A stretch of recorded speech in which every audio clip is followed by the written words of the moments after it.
अरे भैया मोदी क्या करे, मोदी सबको परेशान किए हैं। 2022 में पूरी तरीके ये हारेंगे और अब की इनकी सरकार नहीं आएगी। हाँ, बदलाव तो निश्चित होगा क्योंकि जनता बहुत परेशान हो चुकी है। टीवी पर कुछ दिखाते हैं, करते हैं कुछ, बोलते हैं कुछ, करते हैं कुछ। जहाँ तक उम्मीद ये लगाया जा रहा है कि इस बार सरकार परिवर्तन होगी।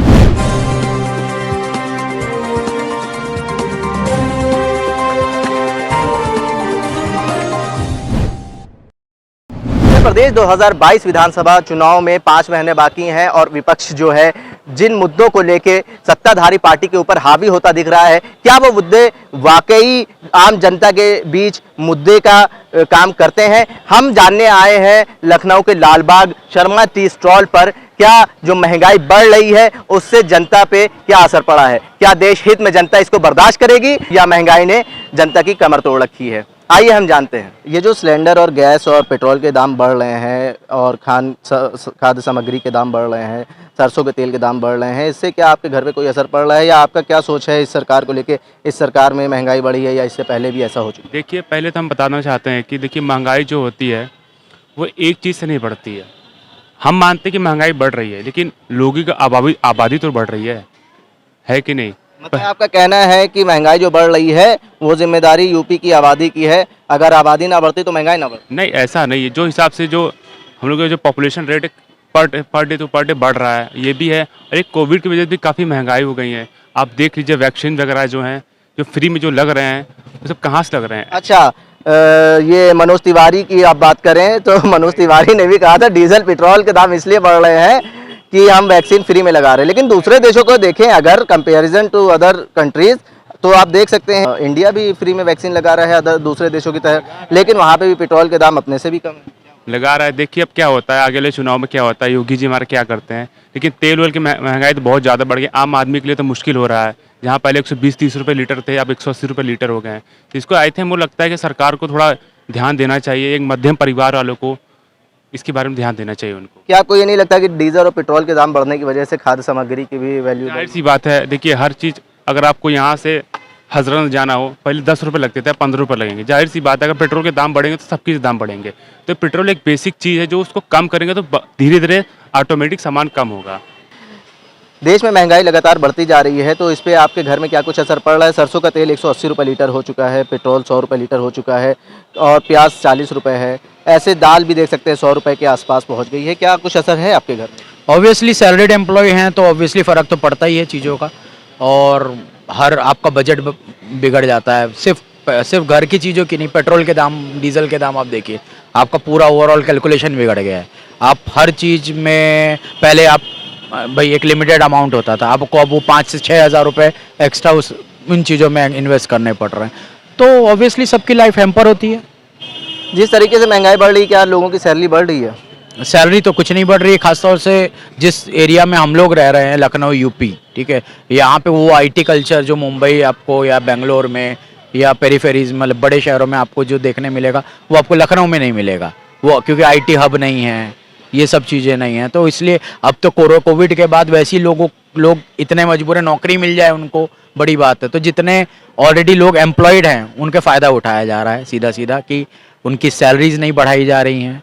उनको ये बोला जा रहा है कि नहीं आपको जॉब करना है तो करिए, नहीं करना है तो छोड़ दीजिए, बिकॉज कंपनी के पास ऑप्शंस की कमी नहीं है आज की डेट में। आप युवा हैं, क्या लगता है इस बार आपका वोट किस तरफ जाएगा? इसलिए कि महंगाई है, बेरोज़गारी है, शायद कहीं ना कहीं कुछ जो विपक्षी दल हैं उनका कहना है कि बेरोज़गारी की दर बढ़ी है, महंगाई की दर बढ़ी है, लेकिन सैलरी जो है वहीं की वहीं अटकी हुई है। तो इसका क्या असर देखने को मिलेगा उत्तर प्रदेश विधानसभा चुनाव में?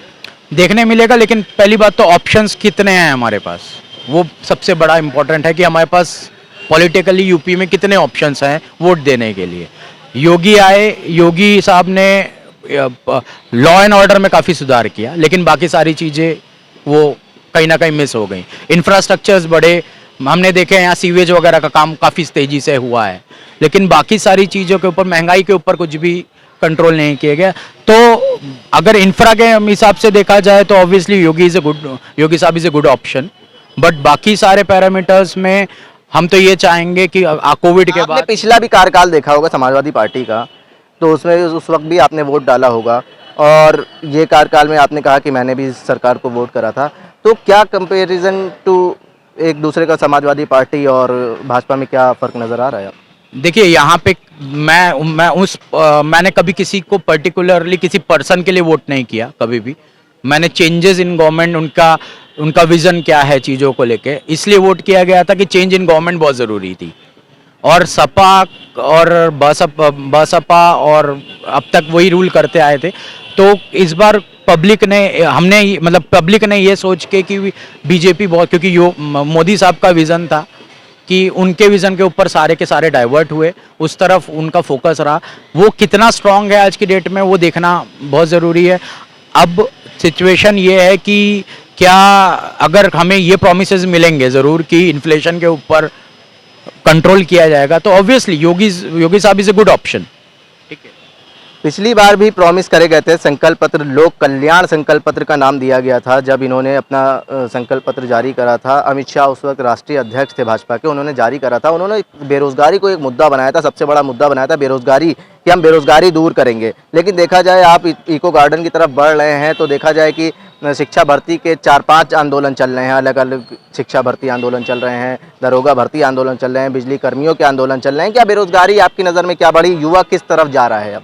देखिए आप जिन आंदोलनों की और जिन चीज़ों की बात कर रहे हैं वो गवर्नमेंट एम्प्लॉयज़ की बात कर रहे हैं। सिर्फ गवर्नमेंट एम्प्लॉय ही इंडिया नहीं है। इंडिया रोजगार भी है। यहाँ पे सबसे बड़ी प्रॉब्लम है, अगर मैं बिजनेस करने जाता हूँ तो कितना ईज ऑफ बिजनेस हो रहा है वो इम्पोर्टेंट है, कितना करप्शन घट रहा है वो इम्पोर्टेंट है। आपने चीज़ें ऑनलाइन तो कर दी, उसका ऑनलाइन इम्प्लीमेंटेशन कितना हद तक हो रहा है।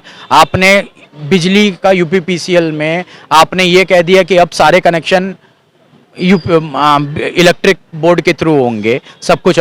वो गांव का बंदा जो किसान है जिसको कंप्यूटर नहीं पता क्या होता है, वो जाता है इंटरनेट कैफे ढूंढता है, यूज़र पासवर्ड उसको पता नहीं क्या होता है, वो बंदा किस तरीके से बिजली इंप्लीमेंट करेगा। तो हर चीज़ एक जो दूसरे से जुड़ी है। उस स्तर पे जहाँ पे लिटरली इंटरनेट की ज़रूरत थी वहाँ पे नहीं लाया गया। जहाँ पे चीज़ तो एम्प्लॉयमेंट से देखिए इंडिया की पॉपुलेशन इतनी है कि आप नौकरियां नहीं दे सकते सबको, आपको कहीं ना कहीं बिजनेस के लेवल पे लोगों को ले जाना पड़ेगा। ईज ऑफ डूइंग बिजनेस के नाम पे मुझे नहीं दिखा यहाँ पे कुछ। इस बार आपने ऑप्शन की बात करी, कौन है भाजपा के अलावा ऑप्शन? पहले 2 ऑप्शन थे आपके पास, विपक्षी दलों में सबसे बड़ा चेहरा समाजवादी पार्टी और बसपा होती थी। लेकिन इस बार कई नई पार्टियां उत्तर प्रदेश में अपनी किस्मत आजमाने उतर रही हैं। जैसे आम आदमी पार्टी है, उसने भी कई दावे करे, बिजली फ्री कर देंगे, बेरोजगारी कम कर देंगे, और ओवैसी की पार्टी भी आई, और भागीदारी संकल्प मोर्चा बन रहा है जो कि काफ़ी मजबूत माना जा रहा है। तो इस बार युवा किस तरफ आकर्षित होंगे, क्या होगा इस बार? देखिए अगर यूपी की बात करें तो यूपी में एक लोकल चेहरे का बहुत ज़्यादा इंपॉर्टेंस रहा है स्टार्टिंग से, आप देखेंगे हमेशा। तो मैं श्योर नहीं हूं कि आप किस तरीके से यहाँ पे परफॉर्म कर पाएगी, क्योंकि केजरीवाल साहब के जो फ्री फंडेज हैं, ठीक है, वो लखनऊ में या यूपी में किस तरीके से घर बना पाएंगे। ओवैसी साहब का मैं श्योर नहीं हूं, क्योंकि हो सकता है कि आपको वो सिर्फ उनका इम्पैक्ट उल्टा पड़ सकता है क्योंकि वोट बैंक कटेगा। उतरे हैं, हम मौजूद हैं लखनऊ के यहियागंज में, और ये आम जनता से रोजमर्रा के एतबार से कमाने खाने वाले लोगों से ये हम जानने की कोशिश करेंगे कि ये जो महंगाई बढ़ रही है दिन ब दिन, उससे इनकी ज़िंदगी में कितना फ़र्क पड़ रहा है। यहाँ पे एक महिला है हमारे साथ जो यहाँ पे शॉपिंग करने आई हुई। क्या फ़र्क पड़ा है ये जो महंगाई बढ़ रही है, तेल के दाम आसमान छू रहे हैं, 175 से 180 रुपये तक मिल रहा है, क्या फ़र्क पड़ा है आपको? बहुत महंगा भैया, इतना 500 रुपये लेके जाएंगे ना तो कुछ पता नहीं चलेगा। 140 रुपये का रिफाइन है, 175 का रिफाइन है, रेट अलग अलग है। सब्जी लेने गए तो 40 रुपये का है, 50 रुपये में, मतलब आप 30 रुपये में 90 रुपये का सब्जी लेके आई हूँ मैं। बाकी कम नहीं करने का महंगाई, हम चाहते हैं कि सरकार से कि सब्जी महंगाई गरीब लोग का महंगा सस्ता करे। यहाँ पे और भी लोग हैं, यहाँ पे देखिए ये पेंटर हैं, ये रोज़मर्रा के एतबार से कमाने खाने वाले लोग हैं, दिहाड़ी मजदूर जिनको कहा जाता है। क्या फ़र्क पड़ा है आपकी ज़िंदगी में ये जो महंगाई बढ़ गई है? गैस सिलेंडर है, तेल बढ़े हैं, पेट्रोल के दाम बढ़े हैं, और रसोई के जो तेल हैं, सरसों का तेल है, उसके भी दाम बढ़ गए हैं, 175-180 रुपये हो गए हैं। क्या फ़र्क पड़ा है आपकी ज़िंदगी में अब तक? कोई फर्क नहीं पड़ा, कोई फर्क नहीं पड़ा। महंगाई जब इसमें बढ़ी है तो हमारी कमाई भी बढ़ी है। क्या पहले कमाई थी और अब क्या कमाई हुई है? जो पिछले 200 रुपये थे आज 400 रुपये हो गई। तो आपके लगता है कि ये मैनेज हो गया था, महंगाई बढ़ रही है, उससे आपके बजट पे कोई असर नहीं? कोई असर नहीं है हमारे बजट पे। उत्तर प्रदेश 2022 विधानसभा चुनाव से पहले जिस तरह सत्ताधारी पार्टी को विपक्षी पार्टियां महंगाई का मुद्दा लेके घेरती नजर आ रही हैं, आज हम आपको लखनऊ के अमीनाबाद क्षेत्र में लेके आए हैं, जो लखनऊ का दिल कहा जाता है। वहां ये जानने आए हैं क्या जो विपक्षी पार्टियां जिस मुद्दे को इतना हाईलाइट कर रही हैं, क्या वो आम जनता की उस पर राय क्या है, क्या ये वाकई मुद्दा है या जो जनता है उसको सिर्फ देश हित में कबूल करती नजर आ रही है, या जनता की कमर महंगाई ने तोड़ दी है। आइए ये हम जानते हैं यहाँ पे जो लोग मौजूद हैं, रोजमर्रा के एतबार से कमाने खाने वाले इंसान हैं। जिस तरीके से आपका घर पहले चलता था, गैस सिलेंडर 950 रुपये हो गया है, पहले जो रेट थे आप जानते हैं 450 500, उस पर आपके घर पे क्या असर पड़ा? भैया असर तो बहुत पड़ रहा है, मगर अब गवर्नमेंट के सामने किसी की चली है, सरकार जो करेगी वो करना पड़ेगा। 2022 विधानसभा चुनाव आ रहा है, विपक्षी पार्टियां जो हैं वो साफ तौर पे सत्ताधारी पार्टी बीजेपी को घेरती नजर आ रही है, कह रहे कि बेरोजगारी बढ़ रही है, महंगाई बढ़ रही है। तो क्या ये बेबुनियाद इल्जाम है या वाकई महंगाई ने जनता की कमर तोड़ रखी है? नहीं तो ये तो आप लोग भी जानते हैं कि इल्ज़ाम जो दिए जा रहे हैं वो सही दिए जा रहे हैं, गलत दिए जा रहे हैं। जो सिलेंडर 700 रुपये में था 950 रुपये में हो गया, महंगाई बढ़ती आ रही है, तो ये विपक्ष जो घेर रही है तो गलत थोड़ी घेर रही है, जायज़ घेर रही है। तो क्या इसका नतीजा आने वाले चुनाव में 2022 में पूरी तरीके ये हारेंगे और अब की इनकी सरकार नहीं आएगी। अरे भैया मोदी क्या करे, मोदी सबको परेशान किए हैं महंगाई कर करके। तो क्या घर का बजट आपका बिगड़ गया है? हाँ आंटी ये बताइए, जिस तरीके से तेल महंगा हो गया है, सरसों का तेल महंगा हो गया है, गैस सिलेंडर महंगा हो गया, उससे क्या घर के बजट पे कोई फर्क पड़ा है आपको? बहुत फर्क पड़ा है। तेल 200 रुपए किलो है जी। पहले हम 150 में 100 मिलाते थे, तो बहुत फर्क पड़ा है। तो उससे क्या फर्क पड़ा है? चलिए ठीक है, यहाँ पे लोग बोलने से भी परहेज कर रहे हैं। ये देखने वाली बात है और सोचने वाली बात है कि आखिर इंसान अपने आप को बोलने से भी रोक रहा है। ऐसी क्या वजह हो सकती है कि इंसान खुल के बोल भी नहीं पा रहा है, और इसका नतीजा हो सकता है 2022 चुनाव में देखने को मिले। यहाँ पे जितने भी ये जो लोग हैं रोजमर्रा के एतबार से कमाने खाने वाले लोग, उनका कहना है कि हमारे ऊपर महंगाई का काफी असर पड़ा है, लेकिन जो लोग शॉपिंग करने आए हैं वो बसते दिख रहे हैं यहाँ पर कि जिस तरह से बोलना चाहिए वो नहीं बोल रहे हैं। महंगाई के बारे में क्या कहा जाए, निरंतर महंगाई बढ़ रही है। कोरोना काल को देखते हुए सरकार की तरफ से कोई भी राहत कार्य अब तक नहीं कदम उठाया गया, जिससे कि आम जन लोगों को महंगाई के और बेरोजगारी के प्रति लोगों को जरा सा भी राहत नहीं है। राहत नहीं है तो क्या विधानसभा चुनाव में इसका असर देखने को मिल सकता है? बिल्कुल देखने को मिल जाएगा, और जहाँ तक उम्मीद ये लगाया जा रहा है कि इस बार सरकार परिवर्तन होगी। जहां तक उम्मीद ये लगाई जा रही है कि सरकार का परिवर्तन होगा, लेकिन अब देखते हैं यहाँ पे और भी जो लोग हैं, यहाँ पे और भी नौजवान हैं, युवा है। ये बताइए आपके घर पे क्या असर पड़ा? जहां एक तरफ सरसों का तेल होता था 150 140 और अब 180 हो गया है, जहां पेट्रोल होता था 70 वहां पे 100 के लगभग हो गया है, जहां गैस होती थी 650 आज 950 हो गई। क्या हाँ, तो लगभग हर लोगों के ऊपर इसका प्रभाव पड़ा हुआ है। सरकार भी इस पे बहुत ज़्यादा जोर तो दे नहीं रही है। लोगों की जो मौलिक आवश्यकताएं हैं उसके प्रति भी वो लोग वो नहीं दे रहे हैं ज़्यादा। इसमें जो भी चीज़ दिक्कतें आ रही हो सरकार का ही सारा उसमें वो है। लेकिन जब इनका 4.5 साल पूरा हुआ तो इन्होंने खूब प्रचार प्रसार करा कि हमने इतना रोजगार दिया और इतना डेवलपमेंट करा, उसके बारे में आप क्या कहेंगे? अब इनका बस छलावा है, बाकी तो कुछ है नहीं, जमीन पे तो है नहीं, बस ये प्रचार जितना कर लें अपने आप को। तो क्या आने वाले चुनाव में इसका नतीजा देखने को मिलेगा, परिवर्तन होगा? परिवर्तन तो होना चाहिए। परिवर्तन लोगों के लिए, जो लोगों का सोच है, लोगों की जो मंशा है, और लोग बोल भी नहीं रहे हैं, तो इनको चुनाव में ही बताएंगे। तो लोग क्यों बोलने से कतरा रहे हैं? हमने यहाँ पे देखा है कि काफी लोग अपने आप को बचा रहे हैं, बोलने से कतरा रहे हैं। क्या वजह हो सकती है? बोलने से इसलिए डर रहे हैं कि सरकार जो तानाशाही वाली व्यवस्था कर दे रही है उसके प्रति भी लोग थोड़ा सा अपने आप को भाग रहे हैं, बच रहे हैं। तानाशाही की वजह से इन भाई साहब ने खुल के बताया है कि तानाशाही भी एक वजह है जिसकी वजह से लोग बच रहे हैं बोलने से। जैसा कि आप जानते हैं हम लखनऊ के अमीनाबाद में मौजूद हैं और झंडे वाला पार्क कहलाता है ये क्षेत्र। ये देख सकते हैं आप, ये भाई साहब हैं स्टॉल वगैरह और मैक्सी वगैरह लेके टहल रहे हैं। ये बताइए महंगाई का क्या असर पड़ा है? महंगाई तो बहुत ज्यादा असर पड़ा कारोबार पे। महंगाई का असर तो इतना है कि पेट भर रोटी नहीं खा पा रहे हैं। ये स्थिति महंगाई की। तेल महंगा, आपको जो है क्या कहते हैं, साबुन महंगा, सरफ महंगी, बिजली महंगी। आज जो बिजली की स्थिति महंगाई का ये है कि पूरे भारत में सबसे ज्यादा महंगी उत्तर प्रदेश में है, सबसे महंगी है। अब बताइए जिसके 500 रुपये भी बिल आ रहे हैं उसके भी लाइट काट दिए जा रहे हैं। क्या भाई हर महीने जमा कीजिए तो लाइट काट दी जाएगी। आप बताइए आदमी पालन पोषण करे कि बिजली का बिल दे। महंगाई तो बहुत जबरदस्त है। तो क्या सेलिंग में कुछ इजाफा हुआ है? बहुत का अंतर है। महंगाई है, लोगों के पास पैसा नहीं है, खरीद नहीं पा रहे हैं, पेट चलाना मुश्किल है। महंगाई की स्थिति तो ये हो गई है। मतलब आपका कहना है कि खरीदार कम आ रहे हैं? कम आ रहे हैं, पैसा निकालना नहीं है, पैसा नहीं है। कहते हैं कि बच्चे का फीस दे कि क्या करें क्या नहीं करें। बाजार की हालत बहुत खराब है। बाजार की हालत तो इतनी खराब है। बात तो लखनऊ का दिल माना जाता था। यहाँ पे इतनी भीड़ होती थी कि इंसान अगर खड़ा रहे तो खुद ब खुद आगे बढ़ता रहता था। अब क्या है? अब क्या हालात ये कि 2-4 देखिए ना क्या हालात है। आप रोड का हाल देख लीजिए क्या कंडीशन है। पैसा नहीं है लोगों के पास, महंगाई है, बेरोजगारी है, सारी समस्याएं हैं। एक समस्या हो तो बताया जाए, हजारों समस्याएं हैं। आप देख सकते हैं यहाँ पे जो रोजमर्रा के एतबार से कमाने खाने वाले लोग हैं वो काफ़ी परेशान हैं। उनका कहना है कि हम 10,000 रुपये महीना बचा लेते थे जब महंगाई नहीं थी, जब सब कुछ नॉर्मल चल रहा था, लेकिन अब जब महंगाई बढ़ी है तो बहुत मुश्किल हो जा रहा है अपना जीवन यापन करना या अपनी ज़िंदगी गुजारना। क्या कहना है आपका महंगाई के ऊपर? महंगाई भाई साहब बहुत है और इंसान समझ लीजिए कि मरा जा रहा है, जी रहा कोई तरीके से, बस मजबूरी में। जिस तरह जेल होती है जेल उस तरह है। और इसमें जो है राहत नाम की कोई चीज नहीं, दिन पर दिन बढ़ती रहती है चीज। आज तेल 150 रुपए किलो, कल 200 रुपए किलो। बताइए किसी चीज पर नियंत्रण नहीं, ना कानून व्यवस्था पर कोई नियंत्रण। आए दिन बलात्कार, आए दिन लूट, आए दिन हत्या, ये क्या है सब?